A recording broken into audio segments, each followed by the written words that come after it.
আজকের প্রোগ্রামে আপনাদের জন্য থাকছে জার্নালের ডেফিনিশন কি, জার্নাল লেখার টেকনিক কি, এক্সাম্পলের মাধ্যমে জার্নাল লেখা। আসসালামু আলাইকুম। শুরু করছি আজকের প্রাসঙ্গিক আলোচনা।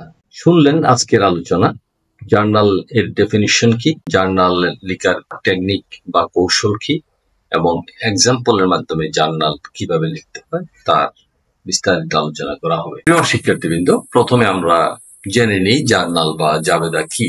জার্নাল শব্দটি ফরাসি জার হতে উৎপত্তি হয়েছে, যার অর্থ দিবস।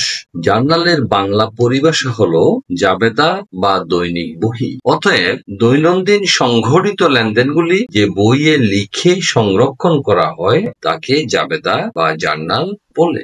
এখানে দৈনন্দিন সংঘটিত লেনদেন যে বইয়ে লিখে সংরক্ষণ করা হয়, কয়েকটি শব্দ ইম্পর্টেন্ট, এগুলো আমাদেরকে মনে রাখতে হবে। লেনদেন, বইয়ে লেখা, সংরক্ষণ করা। এখানে এই ছবিতে আমরা দেখতে পাচ্ছি একজন হিসাব রক্ষক একটি প্রতিষ্ঠানের হিসাব রক্ষণ কাজে নিয়োজিত আছেন। সংজ্ঞার মধ্যে আমরা যা দেখেছি যে প্রতিটি ট্রানজাকশন একটি বইয়ে লিপিবদ্ধ করা হয়। আমরা ধরে নিচ্ছি এই ব্যক্তি সেই কাজটি করছেন। ট্রানজাকশন গুলি কিরকম বা লেনদেন গুলি কিরকম এখানে নমুনা আকারে উপস্থাপন করা হলো। January 1st, Mr. Abbas opened an engineering consultancy firm by টাকা 1,50,000.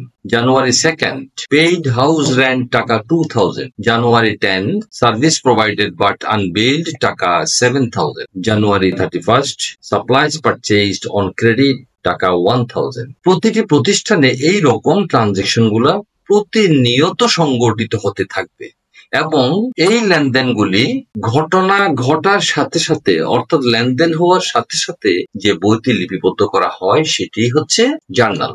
আমরা দেখতে পাচ্ছি যে মিস্টার আব্বাস এই জার্নালটা লিপিবদ্ধ করেছেন এবং এখানে কিছু অঙ্ক ডেবিট কলামে বসছে, কিছু অঙ্ক ক্রেডিট কলামে বসছে। এই যে বিষয়গুলি নিয়েই আমরা কিন্তু আজকে থরো আলোচনা করব, ডিটেইলস আলোচনা করব। প্রথমে আমরা জেনে নিই জাবেদা লিখার কৌশল বা টেকনিক গুলি কি কি। প্রিয় শিক্ষার্থীবৃন্দ, আমরা ডাবল এন্ট্রি সিস্টেম সম্পর্কে আগেই জেনেছি। সেই ডাবল এন্ট্রি সিস্টেম অনুযায়ী হিসাবের ডেবিট ও ক্রেডিট নির্ণয় করতে হবে প্রতিটি লেনদেনের। জাবেদার স্ট্রাকচার বা কাঠামো তৈরি করতে হবে। তারিখ অনুযায়ী ডেবিট ও ক্রেডিট পক্ষদ্বয়কে বিবরণের কলামে এবং ডেবিট টাকা ডেবিট কলামে ও ক্রেডিট টাকা ক্রেডিট কলামে লিপিবদ্ধ করতে হবে। প্রত্যেক জাবেদার কারণ বা ন্যারেশন লিখতে হবে। ডেবিট ও ক্রেডিট কলামের টাকার যোগফল লিখতে হবে। এই কৌশল অবলম্বন করেই জাবেদা আমরা লিপিবদ্ধ করব, অর্থাৎ এই কৌশল শিখেই জাবেদা আমাদেরকে লিখতে হবে। আমরা ডাবল এন্ট্রি সিস্টেমের মাধ্যমে বুঝতে পেরেছি যে প্রতিটি লেনদেনে যে দুটি পক্ষ থাকে, এক পক্ষ ডেবিট হয় এবং আরেক পক্ষ ক্রেডিট হয়। কিভাবে ডেবিট এবং ক্রেডিট হয় এই মুহূর্তে আমরা সেগুলি নিয়ে আলোচনা করছি। অ্যাসেট ইনক্রিজ হলে ডেবিট, ডিক্রিজ হলে ক্রেডিট। এক্সপেন্সেস বা লসেস ইনক্রিজ হলে ডেবিট, ডিক্রিজ হলে ক্রেডিট। লায়াবিলিটিস ইনক্রিজ হলে ক্রেডিট, ডিক্রিজ হলে ডেবিট। ইনকাম, রেভিনিউ বা প্রফিট ইনক্রিজ হলে ক্রেডিট, ডিক্রিজ হলে ডেবিট। ওনার্স ইকুইটি ইনক্রিজ হলে ক্রেডিট, ডিক্রিজ হলে ডেবিট। এই নিয়মের মাধ্যমে আমরা ডেবিট ও ক্রেডিট যদি নির্ণয় করতে পারি তাহলে আমাদের ট্রানজাকশন গুলি খুব সহজেই জার্নালে লিপিবদ্ধ করতে পারবো। এই মুহূর্তে আমরা জার্নালের কাঠামো বা স্ট্রাকচার উপস্থাপন করলাম। মিস্টার আব্বাস জার্নাল এন্ট্রিজ, উপরে হেডলাইনটা লিখতে হবে এবং প্রতিটি জার্নালে 1, 2, 3, 4, 5টি কলাম থাকবে। প্রথম কলামের নাম হবে date, second particulars, third post reference, fourth debit টাকা, ফিফথ ক্রেডিট টাকা। এবং রো কয়টা হবে সেটার কোনো নির্দিষ্টতা নেই। প্রতিদিন যতগুলো ট্রানজাকশন হবে ততগুলো রো এখানে মেনটেন করতে হবে। এখন আমরা একটি এক্সাম্পল নিয়ে আলোচনা করব। এক্সাম্পলে সেই প্রশ্নগুলি আমরা উপস্থাপন করব যেগুলি আপনাদের সামনে ইতিপূর্বে উপস্থাপন করা হয়েছিল। January 1st, 2nd, 10th, 31st এই 4টি ট্রানজাকশন আগে আমরা আলোচনা করেছি ইনস্ট্রাকশনস বা করণীয় কি? Right journal entries in the books of mister Abbas from the above transactions. Mister আব্বাসের বইতে এই ট্রানজেকশন গুলাকে জার্নালে লিপিবদ্ধ করতে হবে। আমরা এখন একটি একটি ট্রানজেকশন একটি একটি ছকের মধ্যে আলোচনা নিয়ে আসছি বুঝার সুবিধার্থে।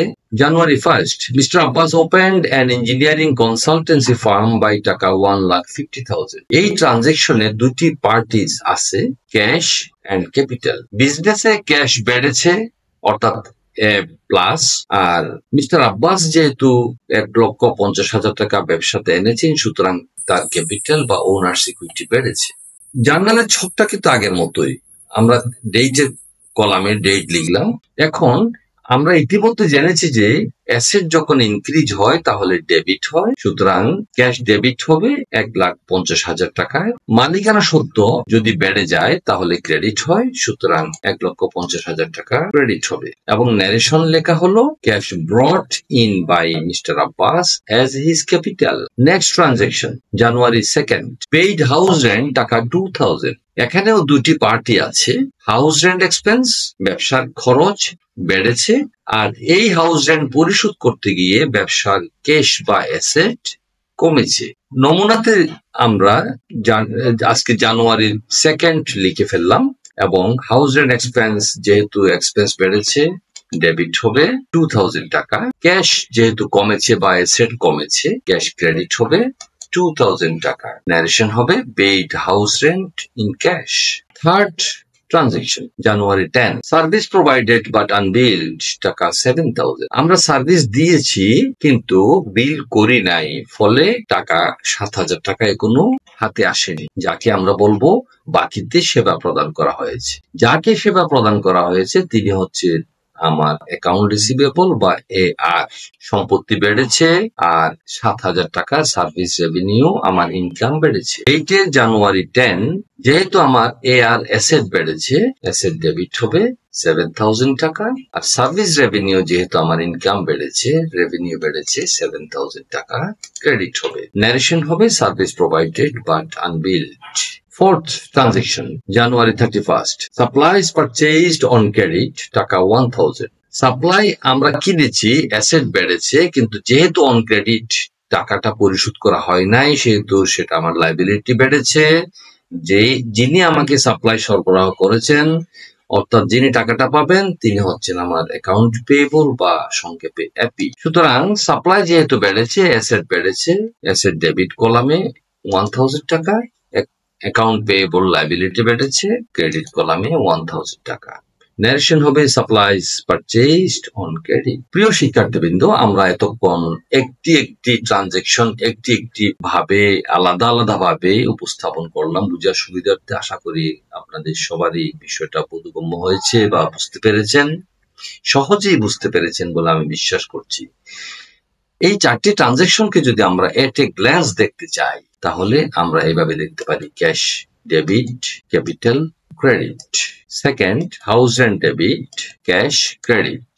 Third, accounts receivable debit, service revenue credit. Fourth, supplies debit, accounts payable credit. এবং টোটাল হচ্ছে 1,60,000 টাকা ট্রানজেকশন।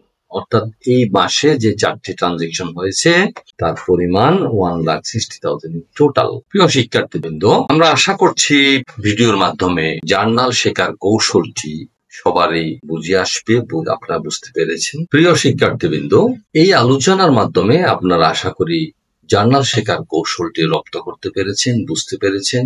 যদি আপনাদের উপকারে আসে তাহলে এই ভিডিওটি শেয়ার, সাবস্ক্রাইব করে রাখবেন, যেন নেক্সট ভিডিও আপনি সহজে পেয়ে যেতে পারেন। আর আপনি শেয়ার করলে আরেকজন ব্যক্তি উপকৃত হবেন, এটা আপনার একটা কল্যাণকর দিক। আশা করি এই কাজটি আপনি করবেন। আজকের ক্লাসে অংশগ্রহণের জন্য সবাইকে ধন্যবাদ। আগামী দিনের জন্য আমন্ত্রণ। সবাই সুস্থ থাকুন, সুন্দর থাকুন। আসসালামু আলাইকুম।